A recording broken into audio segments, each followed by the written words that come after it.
Hiya. So on this video, I just want to cover off a bit about HMOs and who we rent to and how we rent to them, really, because you can get yourselves in tricky water if you don't do it by the book.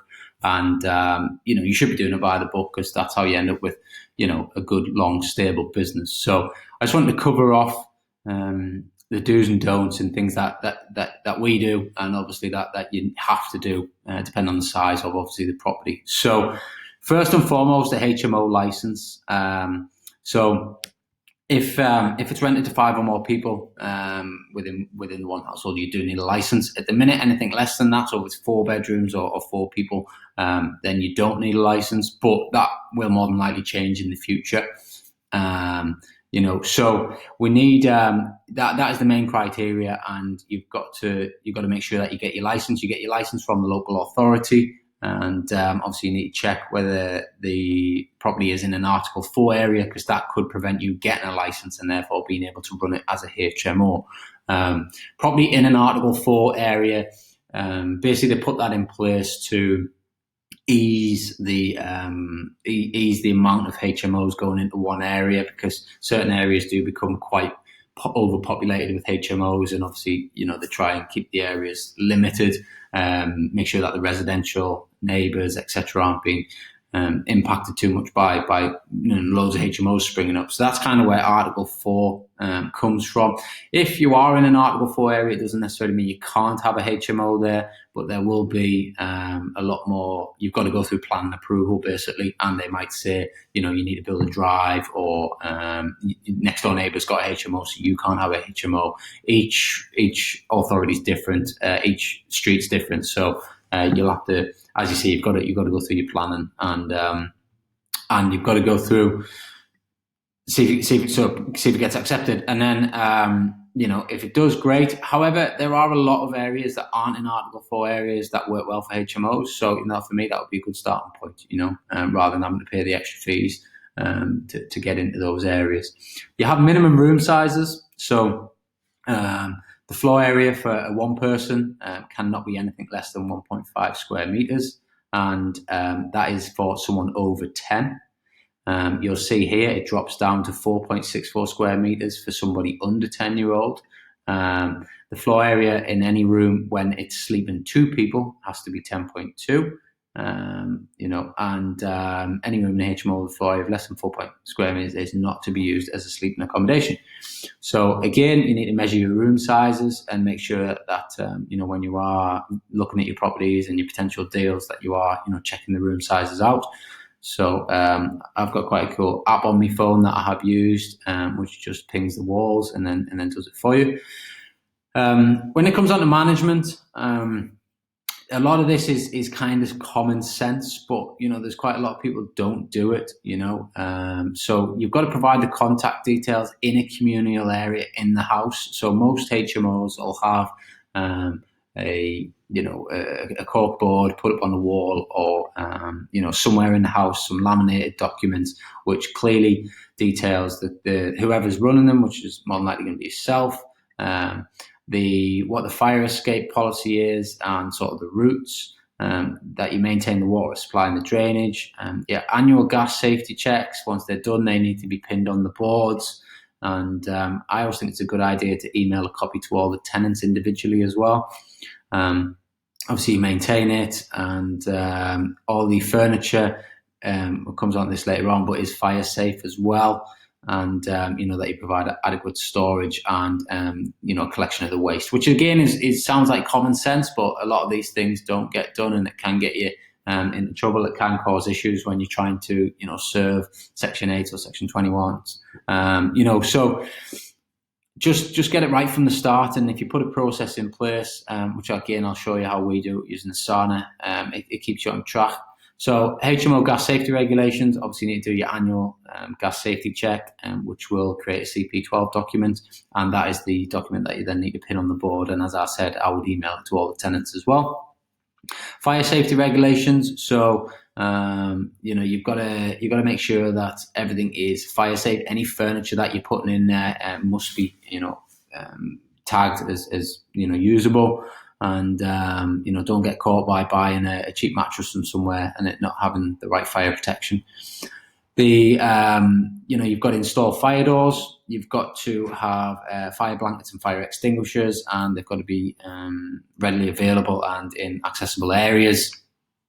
You've got to have the right type of door handles and locks. So thumb turn locks seem to be the most popular. They prevent any getting stuck in and having to go find the key to get out, or obviously when in an emergency, you've got to get out there quickly. So obviously you've got to install your alarms. Now, depending on the size of the building, depends on what type of system you need. So if it's 1 or 2 stories with individual floor area, no more than 200 square meters, you need a mains powered interconnected smoke alarms.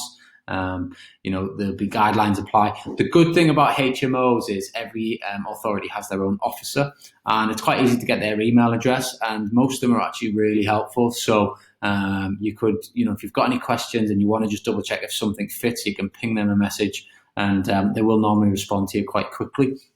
For any fire stuff, you can always get your local fire brigade to come out, and they will do an assessment for you. It might cost you a couple £100, but they'll tell you exactly what you need, and it just makes sure that you're doing it all properly.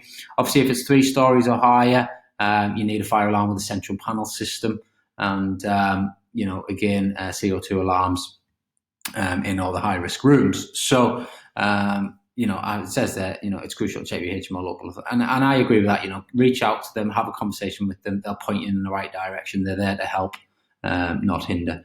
Furniture, I kind of touched on that. So, make sure that it complies with the fire safety regulations. Fitness for human habilitation. This is all pretty much common sense, but I do want to bring you onto this natural light, because obviously a lot of people do look at sort of taking 3, 4, 5 bedroom houses, and they might have 2 rooms, living rooms, so they think, I'll convert one into a bedroom. If it hasn't got any natural light, you cannot convert it into a bedroom. Obviously the rest of it free from damp, water supply, all that sort of stuff is just general common sense, and if you weren't doing that, then you wouldn't probably keep your tenants that long. But just be careful if you have got a conversion in mind, you can get that natural light into the room to be able to comply. Again, repairs and maintenance, fairly common sense. You've got to keep these places up to standard, and I think the standard's getting, better and better and better. So you've got to keep your game in. You need an EICR certificate. So every electrical installation, it needs to be verified, and you need your certificate. Again, I would supply this to the tenants as part of their pack, and make sure that they're inspected within the right timeframes as well. Plugs and sockets, and one thing that I haven't touched on as well is your appliances. Get them pat tested. They all need pat testing, and you've got to get that done every 5 years for any new items. So as soon as you put something in new, get them pat tested, and if anything else goes in new, they need to be pat tested. A bit like also, if tenants want to put certain things in as well, that might be, fall under this, they'll have to get them pat tested as well, and you've got to keep on top of that. Taxation, again, that's how you set up, so I'm not going to cover that in here. GDPR, once you start taking tenants' information, you need to be able to tell them how you're going to deal with the information. So you need a privacy policy statement that you do send to the tenant, and obviously they then have the ability to opt in or opt out of that. ICO, you've got to be registered with them, because you are going to be collecting data, i.e. the tenant's name, the tenant's email address, all that sort of stuff. You must check that the tenant has the right to rent in our country. Obviously you do this by proof of ID of citizenship and any visas, but that can get you into a lot of tricky water and some big fines if you don't do it properly. You must supply the tenant, every tenant when they move in, with a how to rent guide. They're free. You just print the PDF off and email it over to the tenant. And obviously now you're not allowed to charge any fees for rent checks, or we do rent profile we use to check if a tenant's viable or not, check the credit history is okay, that sort of stuff. You used to be able to pass those fees on. Obviously now you can't. So these are the only things that you can charge a fee for, under the permitted fees or the Permitted Payments Act. Deregulation, don't need to cover that off here. And obviously the tenant, does have a right to complain about HMO landlords. if you're not doing your job properly. But if you don't do your job properly, you're not going to have a business. So hopefully that wouldn't be anybody here. Section 21 and Section 8 is how you then get rid of a bad tenant, but I'm going to cover that off in a total separate video. So that's the sort of legalities of HMOs. What we do is in Asana, we have, so each tenant submits this form to us when they want to apply for a tenancy. So as you can see, I've kind of pre-populated one. This drops into our Asana and it gets assigned to a team member to then take it through the process. We then just have the boxes. So identification received, check complete. That refers to the rent profile check. So we use that to, I think it's £15 or something, to check a tenant. And we get a report back. What I then do is upload all the documents into here. So all documents are uploaded into the tenancies, in the tenant profile card. So we've got them there if we ever need to revert back to them. Contract signed, again, uploaded. Deposit received, yes. Itinerary signed, yes, again, uploaded. Gas, water, and electric meter readings. So this is more for your single tenants, but what the meter readings were before they took over. Is the deposit protected? Obviously, you need to put it within the scheme within 30 days. Start date of the tenancy, contract term, 12 months, 24 months, whatever it might be. Gas safety certificate supplied. Yep. EPC certificate provided. EPCs you don't have to do for a HMO because obviously you're paying the bills. But for a single tenancy, you do. If you don't provide an EPC certificate, you cannot serve a Section 21 notice. So, it's important that you get the documentation right, and it doesn't take too much time and money. How to rent guide provided. CO2 alarms tested before every tenant moves in. Yes. Fire alarms tested before every tenant moves in. Yes, we make that good practice. And then once the deposit is protected in the scheme, you'll get a certificate. Provide that to the tenant. GDPR privacy notice provided to the tenant, and then obviously we've got them if unfortunately we have to serve a Section 21 or Section 8, we bang them in there. So that kind of ensures that we follow the process, make sure we don't cut any corners, or not so much cut corners, but sometimes it's easy to forget one of those documents, and every time that we get them signed back, they come back into this system. And they're uploaded against the tenant's profile, and then that just sits in their profile until they check out. So that's kind of how we do it and how we use software to do it. And hopefully that helps. Cheers.